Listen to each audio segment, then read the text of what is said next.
Okay, welcome to our latest Swampcast. Feels like we've done about 300 of these I know it does. this year, but obviously getting ready to go out to Baton Rouge for the Florida LSU game. It'll be a loud crowd, but you said that the president has asked them to be gracious. So good luck with that one, though. They're not going to be. When the booze starts flowing. Yep, it's going to be loud and it's going to be mean because that's the way it is out there. I've been there many times. And, they hate Florida, Pat. There's no question. And it's amazing, and I wrote about this for Saturday's paper. I know that a lot of the venom comes from the whole hurricane thing, but it was there before. I mean, the 07 game with Tebow and him doing this because they had been calling had his cell phone all week. So, but you can go back, to Florida beating them the year they won the national championship with Nick Saban, to the game where they got zookified. And then the game where they just kept running on fourth down and getting in the first year with Treon Harris is out there and Florida plays a heck of a game, but they get him on the fake field goal again.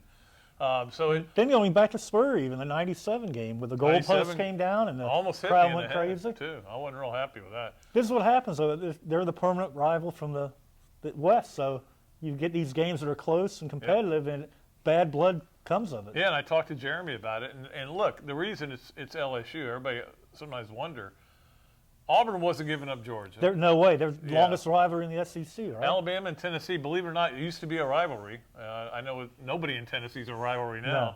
But so the next best thing for Florida was LSU to make sure you get that gate coming in every other year. And so, but it's definitely picked up because of the last 3 years, and LSU's not happy mainly because Florida beat them last year. That's what happens in a rivalry. When your rival beats you, you hate them even more. And, you talk about going to LSU too, Pat. Fans love it for Florida. They go to New Orleans, have a blast. So and they don't want to give that up. That was another reason to have them. This game, I think, Robbie, comes down as much as anything to Florida. How does Florida's secondary, which has been very good, hold up against that passing game? And very good wide receivers, a very talented quarterback. Very gifted. And an offensive system that's evolved into this century. Yeah. And, Pat, to me, if Florida can rush 4 and get pressure, then you drop 7, then the windows get tighter, and they have a chance to stop him. Right now, Burrow's throwing through wide open windows against the defenses he's playing against so far. Yeah, and you see them hit a lot of the kind of passes where they run the guys off and come in underneath. Yeah. The way Spurrier used to do a lot of that. So Florida's got. I think, and I talked about this on my podcast, Robbie. I think this game's more mental than physical. Last week was physical. Too. Yeah. But now you're going to have to deal with all the noise and the crowd. But you're also going to have to recognize what they're doing. Yeah, you got to be smart. And like Grantham was saying, Pat, that with Auburn it was pre-snap decisions made by the quarterback. Now Burrow makes them as the play is going on. So, the receivers, they're really great in communication as to knowing where to go to get open. And look what they're doing. 400 yards a game passing. This is no true freshman quarterback that they're playing against. So it'll be a tough chore, but, Gators win. Yeah. I'll probably put them number 1. I got LSU number 1 now. Yeah, you beat Auburn, LSU back to back. Yeah, so you got that going for you, Gators. If that fires you up, but it is funny how Florida's kind of taken the high road on all the rivalry talk this week. Well, when you're winning, you kind of can do that. When you're losing, you get a little bit desperate about wanting to be recognized and wanting to beat the other team so bad. Yeah, because don't forget, last time Florida went out there, hey, you know what? We got on a bus and took a plane. And who saw that coming? That they'd win the East that day. And not only. The pregame skirmish kind of started things, and it was already heated because they were saying Florida was ducking them, and Florida got mad about that. But then after the game, your boy McElwain just stirs it up by saying they got what they deserved. Yeah, he did. And the players didn't deserve, anything, but Joe Oliva got what he deserved. Yeah, but in football, Pat, no team has ever ducked any other team. No.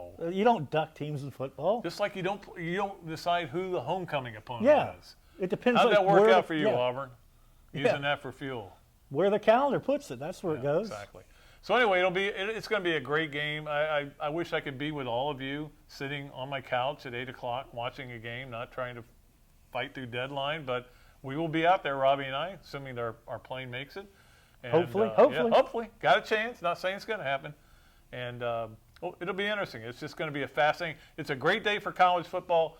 If I was you, I would pace myself. Yeah, go slow. You got Oklahoma, Texas at noon, so you got to calm down. You don't want to get too excited too early, but it should be a fun day.